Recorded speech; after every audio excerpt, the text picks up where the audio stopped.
In today's video, I'm going to be showing you how to do the brake pad and rotor replacement on a 2003 Honda Element and so forth. Very simple setup, nothing too complicated. A 12, 19, and a 14 millimeter, and obviously a C-clamp or a brake pad spreader, and then a jack stand, and obviously a jack. If you haven't already, give it a thumbs up, comment down below if you have any questions, and hit the subscribe button for more upcoming videos in the future. And we're going to go ahead and start this video right after the intro.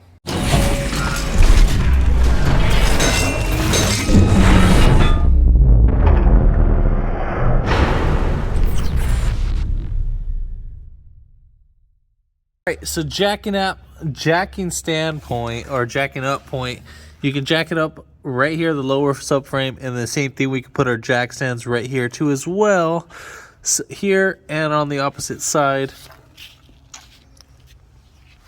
And then now we're going to go ahead and take off these 5 9mm.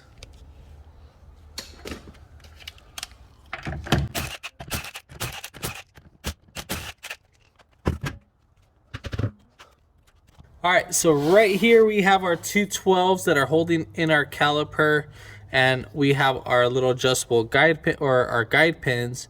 Sometimes these guys will spin with the nut or the bolt, and when they do, you just need to get something that can either some pliers or an adjustable wrench in this case, just to hold these from spinning.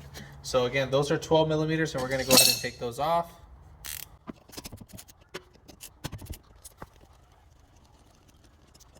And now we're just gonna wiggle this guy right on back. Just keep pulling it out. And we'll just set that to the side. The caliper's not that heavy, so don't worry if it falls. All right, I know this has a lot of meat on it for some of you that are gonna be asking. Whoever did this before did the other side pretty poorly. Just did a pad slap, even though the rotors are pretty shot and so forth. They're making a lot of noise when driving, so we are gonna just go ahead and replace everything on that part. So we're gonna go ahead and take off this 14 millimeter. So right here we have two 14 millimeters. This is holding in the caliper bracket, and so we're gonna go ahead and take that off.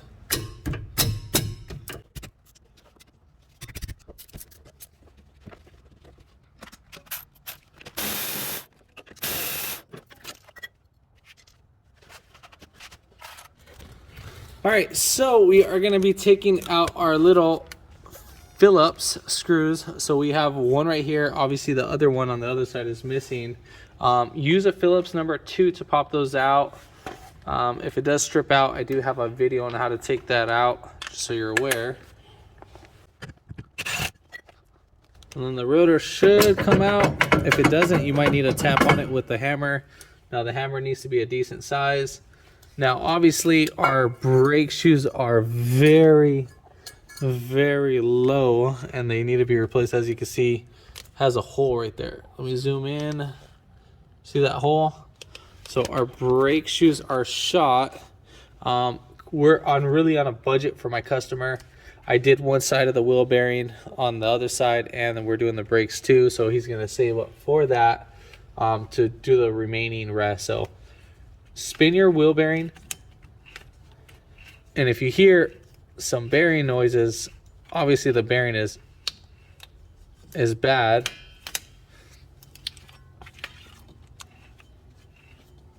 So I don't know if you guys can hear that. So let me get this up in there. It's not that bad, but it's there.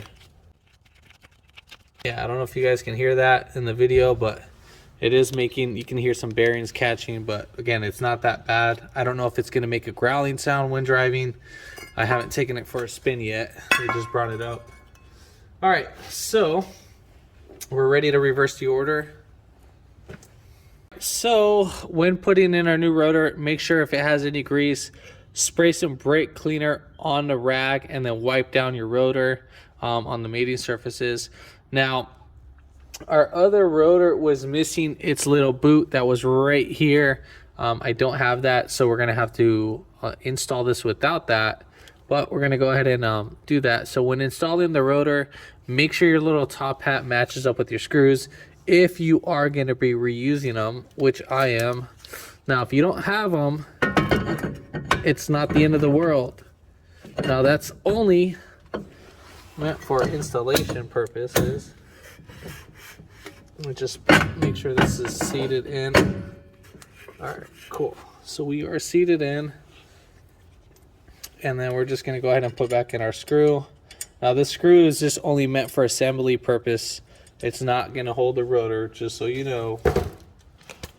And now we're ready to reverse the order on putting back our brake stuff. Now I'm going to be putting on a new hardware kit and all that. So, if you see all the new stuff, just don't worry about that. So when putting back on our new rotor, what we need to make sure what we do is that we have our screw holes, that we make sure we line this up with the little top hats right there, so forth. So if we wanted to,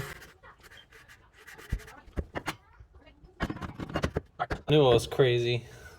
All right, so once that's fully seated in, I'm missing a little rubber boot right here. I know that didn't come with the other rotor, so we're kind of out of luck on that. So next thing, what we're gonna go ahead and do, now if you don't have these little screw tips, not the end of the world, perfectly fine. It's just only meant for assembly. Since I still have it, I'm just gonna go ahead and put it on.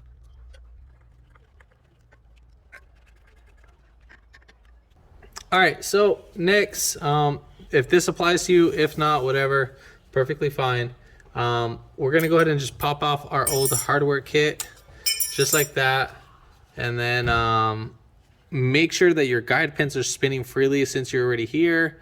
I'm gonna be replacing those guide pins because obviously I'm here. And then you see like all this pasty stuff. I hope you guys can see that. We don't want that pasty stuff. That's what we don't want to see. So we want to get all that grime out. So now that's what keeps the guide pin stuck, and that keeps it from free floating. So we just want to clean that up. You see people like putting pasty stuff in there and not putting the right amount of fluid. Do not use anti-seize. All right, so once we get that going, we are going to use some brake cleaner. Brake grease, and then we'll just coat. Oh, whoa, overkill. Just give it a nice coat just like that. This is a little bit too much on the overkill, but yeah. So once we get this in, I'm going to build up air. So right there, you see how I got pushed out. So once we do that, just pull this back, whatever like leftover grease. So you see how it's not going back anymore. And then we'll just get whatever little grease, and then if you want to be all frugal about it, just save it right over there. Same thing, just pull this guy out. See how this is a little bit more moist, but still pasty. Like it shouldn't be like that at all.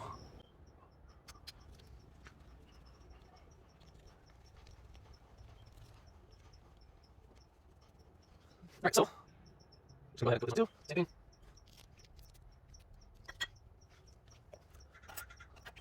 All right, so for our new hardware kit, we're just gonna go ahead and apply this. So now when putting this guy in, let's get that to focus, zoom in right there. So just go ahead and just insert these in, make sure they're nice and fully seated. Make sure that this guy's fully seated right up in there. This one we can squish down later with the pads, and same thing with this one. Whoops. Because if these aren't seated in, these little butterflies, trust me, you will regret it. All right, so now we're gonna go ahead and put in our caliper.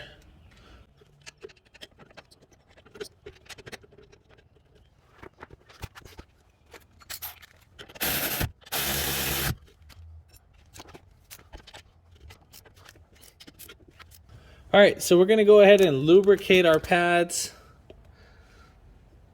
and so forth. And we're just gonna grease up our little contact points Just right there, right there. And then also, we'll probably lubricate these back in the end. All right, so we'll put these guys right in there. Slide these guys right in there just like that. Whoop. So we're gonna slide these guys in there just like that.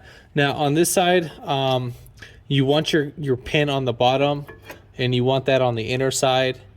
Now you don't want it on the top. The reason is because your rotor is spinning in a counter or in a clockwise motion, so the bottom is going to be wearing out faster than the top. So hence why you'll have the little wear indicator. All right, so now we're going to go ahead and get our caliper up in there. Slide that bad boy right through here. All right, so next we're going to go ahead and clamp down our caliper. So literally I'm just going to get some pliers, clamp it down from here, and it should clamp down. So I'm literally just pressing down the piston just like that, and then the back of the caliper too. All right, so next we're going to go ahead and put this guy right on, but I'm just going to give it a little quick clean.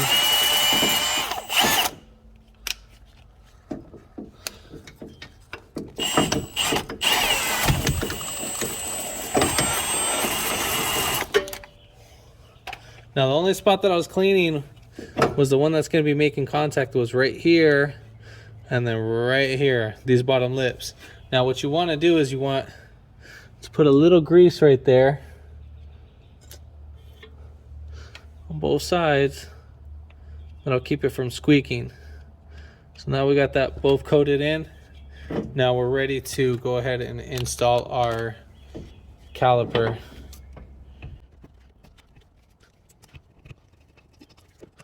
And then just keep holding that down.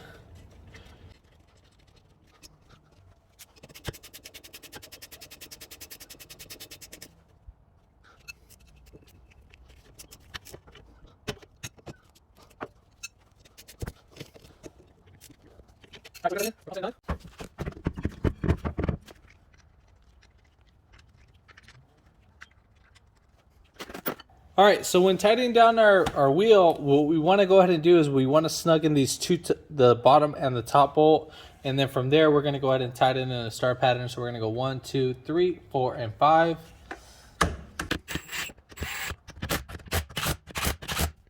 You're going to go in the vehicle and you're just going to keep pumping the brake pedal until it gets nice and hard. Once that's all said and done, you're good to go.